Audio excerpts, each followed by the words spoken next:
Michel. Yeah, I have a couple of questions. Sure. First, on Russia and Syria, how do you view the encounters between Russia fighter jets and U.S. drones operating over Syria, and how will the U.S. react on that? So the U.S. and the global coalition to defeat ISIS continue to work with our local partners in Syria to maintain constant pressure on ISIS remnants and ensure ISIS's lasting defeat.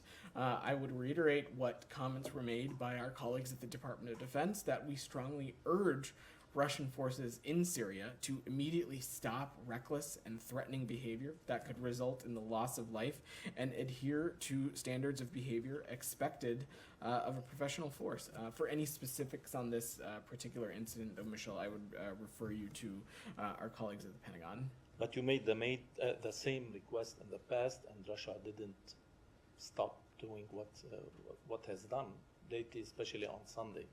Will there be any consequences? I certainly am not going to preview any actions or consequences from here. What I will just reiterate, though, Michel, is that we've been clear that Russia needs to stop these reckless and threatening types of behavior that could result in the loss of life and put people in harm's way.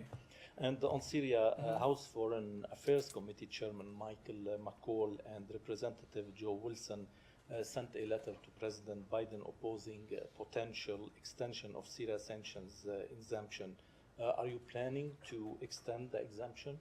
Well, Michel, firstly, I'm not going to preview any sanctions or any sanctions-related actions that we might take. I certainly don't have anything to announce from here at this moment. We are aware of that letter and continue to be in close coordination with our colleagues across the interagency, as well as the Department of Treasury, who, of course, can speak more to questions regarding GL23.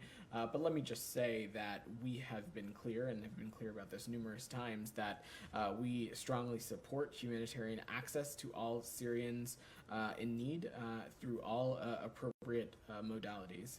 There obviously has been immense benefit of the provision of aid for this earthquake. Michel, I think you were on that trip with the Secretary, where we saw some of these aid efforts, at least from the Turkish side, and we had the opportunity to observe them, and our viewpoint continues to be that we support these endeavors.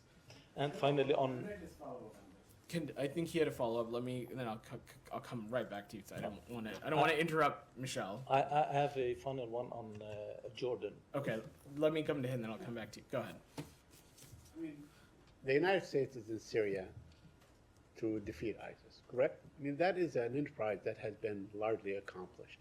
So how long will the United States stay in Syria, controlling like 1/3 of the country, disallowing the country access to its own oil? So could this go on forever? Because, ISIS, as much as an organization, it is also an ideology. I mean, this thing could be there forever and ever. Saeed, let me say a couple of things. It is not just about a pinpoint moment in time and effort. What it is about is our continued efforts to maintain the degraded position of ISIS in the region, and that continues to be a priority. And as I said, we continue to operate in efforts to maintain constant pressure on ISIS remnants and to ensure ISIS's lasting defeat. Obviously, our colleagues at the Pentagon and the Global Coalition can speak further about any specific parameters, but this has been a key priority for this administration and this department for some time. Can I follow up on Michel's question? Sure, go ahead. Okay. In response to his question, you said that these incidents could result in the loss of life and put people in harm's way. Yeah. To my knowledge, this incident and a couple preceding involved unmanned American drones. The loss of life that you're referring to here, is that Russian pilots? So we're being incredibly speculative about what this incident could have been taking over of. Certainly still, this kind of reckless activity could certainly result in the loss of life, whether it be civilians or others in this case. I'm certainly not going to get specific, but what I would focus on is that this kind of activity is reckless and threatening and out of conduct of the kind of behavior that's expected of a professional force. Thank you. Good.